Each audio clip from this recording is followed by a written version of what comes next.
In the heart of the sleepy town of Elmsworth, where the cherry blossoms danced freely through the spring air, lived a girl named Alina Rosewood. She wasn't born into wealth, nor did she ever seek it.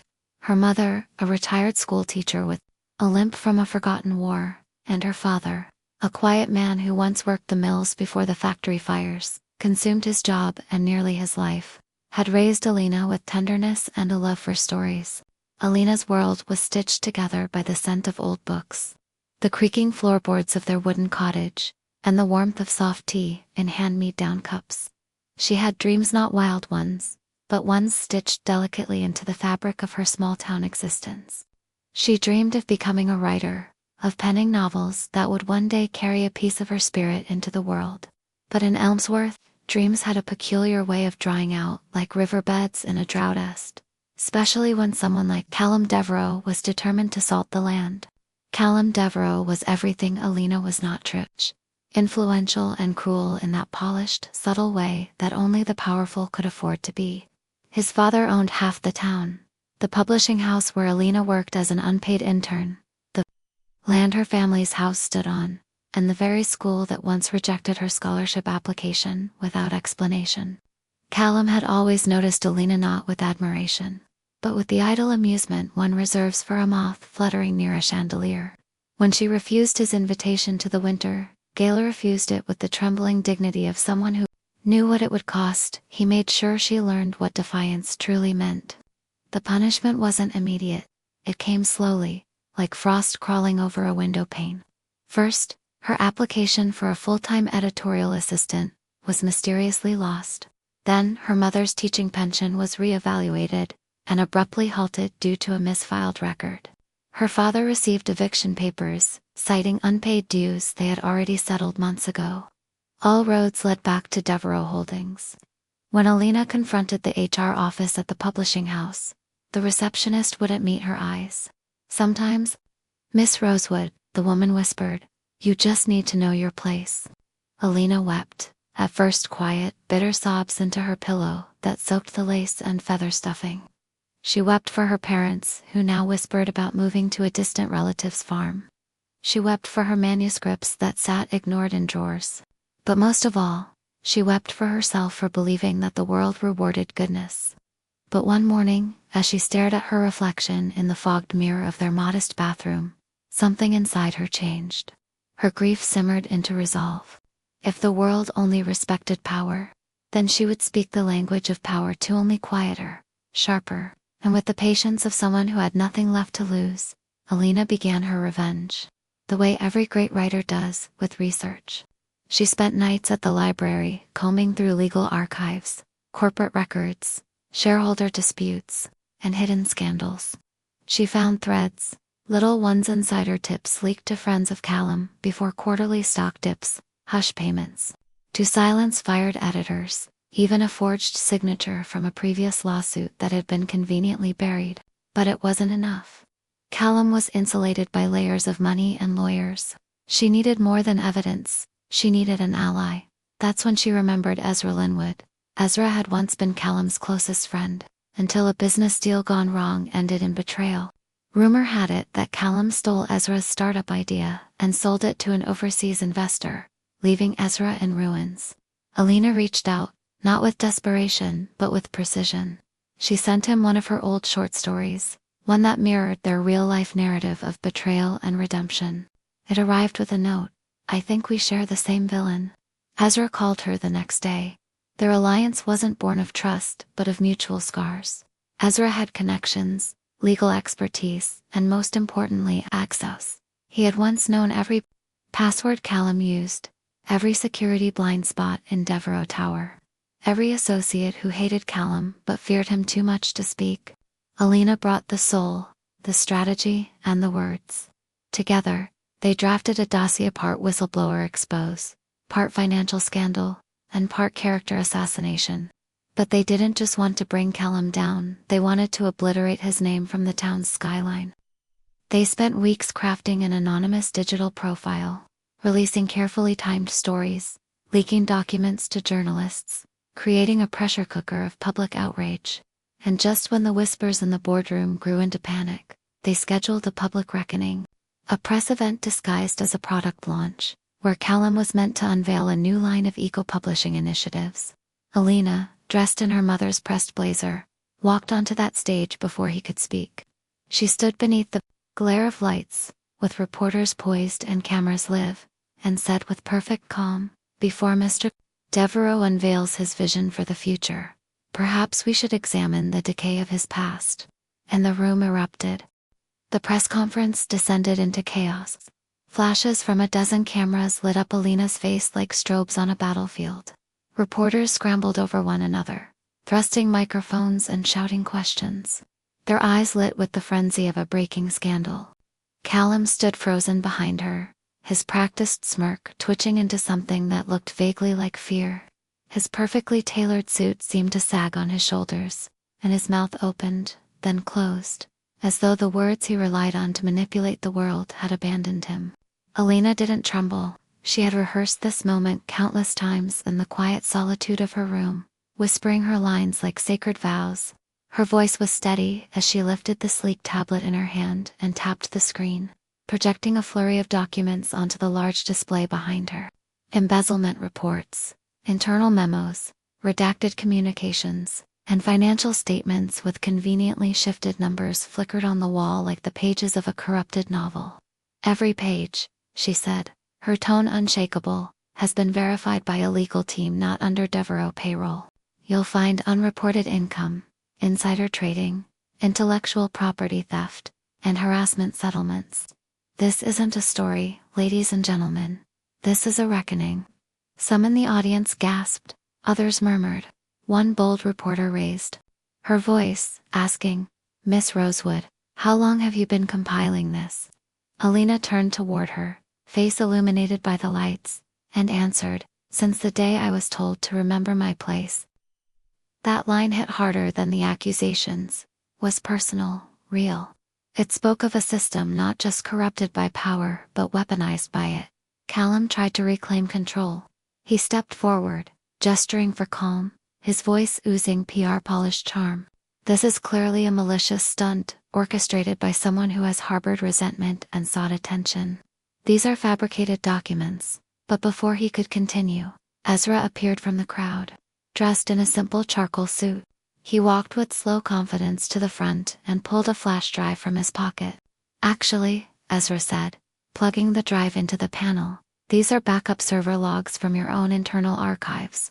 Time-stamped, encrypted, and mirrored in 3 jurisdictions. We've already submitted them to the Securities Commission." Callum's face drained of color. His lips moved, but no words came out. The reporter surged forward again. The headlines were already being written: "Heir to Devereaux, Empire Exposed. Whistleblower Rex, Corporate Titan, Anonymous Intern Destroys Publishing Giant." The next few days unfolded like the final act of a well-written play. The board of Devereaux Holdings voted to suspend Callum pending investigation. His family's fortune, entangled in the scandal, began hemorrhaging value. Investors fled. Clients canceled contracts. Social media turned on him with a ferocity only the internet could summon. Photos of Alina standing with the projector behind her flooded every feed. Hashtags trended. Hashtag Rosewood Rising. Hashtag Justice in Elmsworth. Hashtag Callum Crumbles. But Alina didn't celebrate, not yet. She knew revenge wasn't about noise. It was about silence. The kind of silence that lingers in a boardroom after a resignation letter is signed.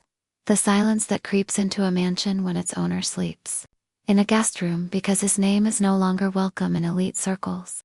She wanted Callum to feel that silence every single day. Ezra, now exonerated and somewhat vindicated, offered Alina a position in his new venture, independent publishing collective built on transparency and fairness.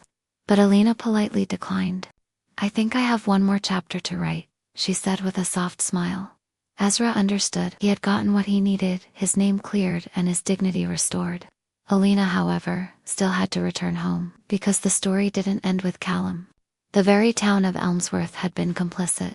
The headmaster who denied her scholarship, the bank manager who refused her father's loan renewal, the officials who overlooked the obvious manipulation of her mother's pension, they all played roles in the orchestra that silenced her. So Alina began to write not fiction, but truth disguised as fiction.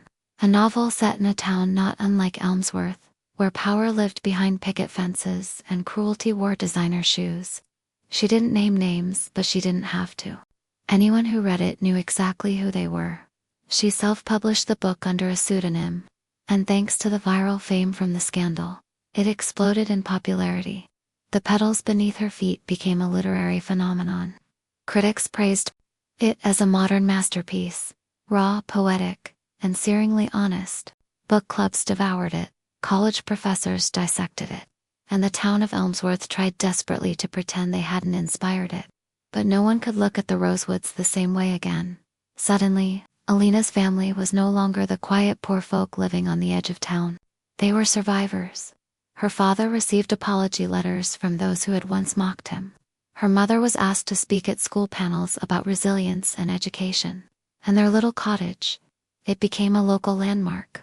People passed by, in hushed reverence, hoping to catch a glimpse of the girl who dared to fight. And yet, Alina remained humble. She still walked the same forest trails she always had, still drank tea from chipped cups. But there was a light in her eyes, now one forged not from vengeance, but from victory. She had rewritten her place in the world, not by becoming what they wanted her to be, but by refusing to be erased. Still, there was one last thing she had to do. Spring came again to Elmsworth, and with it, the cherry blossoms bloomed more wildly than ever, as if the trees themselves were rejoicing in Alina's quiet triumph. But while the town sang her praises now, she knew how fickle people could be. Their applause was only as deep as their fear of becoming the next target. Still, she accepted the kindness when it was genuine, and let the rest pass over her like a breeze against stone.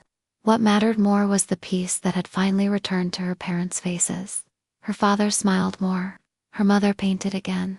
For the first time in years, their home wasn't a place of quiet suffering, it was sanctuary. But Alina's revenge, beautiful as it was, had one thread still dangling, a question that tugged at her even in moments of peace. Why had Callum become the monster he was? Not because she doubted his guilt or sought to justify his cruelty, but because she understood something most people didn't. True closure didn't come from watching your enemy fall. It came from understanding the roots of the tree you had to burn down. So one overcast afternoon, she did the unthinkable. She visited Callum Devereux. He was no longer in his sleek penthouse or behind tinted office glass. He now lived in a small apartment on the outskirts of town, under a different name, while his legal team tried and failed to clean up the mess. His company was sold off in pieces. His family had distanced themselves, and he was being investigated by 3 federal departments. Alina didn't need to see him suffer more. She'd already won what she needed, was the ending. Callum opened the door slowly, shocked to see her. His once immaculate face was thinner, his hair messier, his eyes ringed with the exhaustion of someone no longer protected by privilege. Alina, he croaked, half ashamed, half defensive. I assume this isn't a mercy visit. No, she replied softly. It's a clarity visit.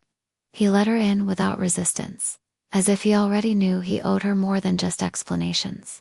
The apartment was bare, no photos, no personality, just a couch, a cracked mirror, and a wilted plant by the window. It was almost poetic, how much it resembled the emptiness inside him. I read your book, he said after a long pause. You left no names, but we both know who the garden snake was. Alina gave a small smile. You should be thankful. I gave you dignity in fiction, even if you lost it in life. He chuckled, hollow, defeated. I didn't always want to be cruel. My father raised me on fear. Said power was the only thing that kept men loyal. Love made you weak. Mercy made you irrelevant. I guess I just believed him. Alina studied him, not with pity but with clarity. That's the difference between us, Callum. I was raised on stories that made me brave. You were raised on lies that made you blind. He nodded slowly. And yet, here we are. You the hero, me the villain. No, she replied, standing. I'm the narrator. And in my story, you were a necessary storm. Without your darkness, I would have never found the strength to shine. As she turned to leave, Callum stopped her with a whisper. Do you hate me, Alina? She looked back over her shoulder, her voice a whisper of wind through trees. No, I don't hate you. I outgrew you. And that was the final truth he would ever hear from her. Back home, Alina opened her window that night and watched the blossoms drift in the breeze. She breathed in the scent of her mother's tea brewing in the kitchen. Her father hummed from the living room, a song from a long-lost radio show. Life had finally returned to its rhythm, but it was a new rhythm now. One carved by courage, by defiance, and by the unshakable pen in her hand. She began writing again, not about vengeance this time, but about rebirth. Her next novel would tell the story of what it meant to rebuild, to find peace after war, to plant roses where only thorns had grown, and for every girl like her, who had been told to remember her place. This story would offer a map out of the darkness. But even as she wrote it, she kept a final journal, one never meant for publication. A private memoir of the journey that began with tears and ended in triumph. On the last page, in her tidy script, she wrote, "They tried to bury me in silence. I answered with a garden that bloomed louder than their lies." Alina's world had transformed, not through magic or miracles, but through the raw fire of her will. And yet, something deep within her still flickered a whisper that her work wasn't entirely done. She had reclaimed her dignity, restored her family's honor, and exposed the corruption that had once seemed untouchable. But the girl inside, the one who had once walked the streets of Elmsworth, with downcast eyes and a journal clutched to her chest, still needed a final moment of liberation, not for the world to see, just for herself. She decided to visit her old high school, the place where she'd once been made to feel invisible, where teachers had overlooked her, where awards had gone to daughters of donors, and where her scholarship had been denied with cold administrative words. She walked past the chain-linked gates, the smell of chalk and dry grass familiar as an old bruise. Inside the front office, she asked for the principal, not the one who had denied her, but his replacement. To her surprise, he recognized her immediately. "Miss Rosewood," he said, rising from behind his desk. "Your story has become a blueprint." In our ethics training, he gestured toward a framed quote on the wall, one Alina instantly recognized from her own novel. "Strength isn't about lifting the world, it's about refusing to let it crush you. That's yours, isn't it?" Alina nodded, uncertain whether to feel vindicated or simply amused. "I suppose I'm a lesson now. A legacy." The principal corrected. "Would you be willing to speak to our senior class?" At first she hesitated. She hadn't come to inspire anyone. She had come for closure. But then she thought of the quiet girls in the back rows, the ones who knew more than they ever dared say out loud. So she agreed. The auditorium filled quickly. Students leaned forward, not out of obligation, but interest. Alina stepped up to the podium, her voice calm and clear. "When I sat in these same seats, I thought silence was survival. I thought if I just worked hard, stayed quiet, and followed the rules, justice would come. It didn't. But I learned something far more important, that you can build justice with your own hands. Even if your voice shakes, even if your legs tremble, stand, speak, create, tear down the lies. Because once you do, the world doesn't just remember you, it changes because of you." The room thundered with applause, but Alina barely heard it. What filled her chest was not pride but peace. The girl she had been finally smiled inside her. Days later, she received a letter, not an email, but a real envelope with embossed paper. It came from the head of a national literary foundation. Her novel, The Petals Beneath Her Feet, had been shortlisted for an award she'd never even dared to dream of. It was surreal. The recognition was beautiful, but what touched her more was the accompanying letter. "Your story is more than prose, it is resistance woven into poetry. A quiet revolution that echoes in every marginalized voice. We are honored by your courage." Alina placed the letter gently on her nightstand, tears brimming her eyes, not from sadness, but from the realization that she had somehow rewritten her fate. Not just for herself, but for every person who had once felt voiceless. And yet, amidst all the praise, all the public admiration, she remained unchanged in her soul. She still walked to the market with her mother, still read books by candlelight when the storms knocked the power out, still sat under the ancient tree in her backyard with a pencil and notepad, listening to the wind whisper through the leaves like an old friend. Ezra visited often, And though many expected their bond to become romantic, it never did. They had walked through fire together, but their connection was something deeper than love. It was forged in justice and shared pain, not romance. They often joked about it. I guess we were each other's armor, Ezra once said. Alina smiled. Yes, and you don't fall in love with your armor, you outgrow it. But you never forget how it saved your life. As the seasons passed, Alina kept writing. She founded a small press for voices like hers, young women from overlooked towns, dreamers who didn't fit into neat boxes. She named it Ash and Petal Publishing, a tribute to what had been burned and what had bloomed from it. She mentored others, edited manuscripts that pulsed with hidden power, and guided stories into the light. Her name became synonymous not with vengeance but with transformation. And as for Callum, he faded. There was no grand final act for him, no fiery downfall or tearful confession. He simply disappeared into the gray haze of disgrace. Sometimes, Alina saw online debates, people wondering where he had gone, if he deserved a second chance. But she never weighed in. She didn't need to. Her silence was its own final statement, because revenge wasn't the point. The point was becoming untouchable. The point was turning her pain into power. The point was writing her story so thoroughly, so fiercely, that no one could ever erase her again. And so, as the cherry blossoms fell once more, carpeting the streets in pink and white, Alina Rosewood stood barefoot in the garden she had once dreamed of escaping. Her toes curled into the earth, her heart quiet, her spirit unshaken. She had written herself into history not with blood, but with beauty and the world. It read her name like a prayer,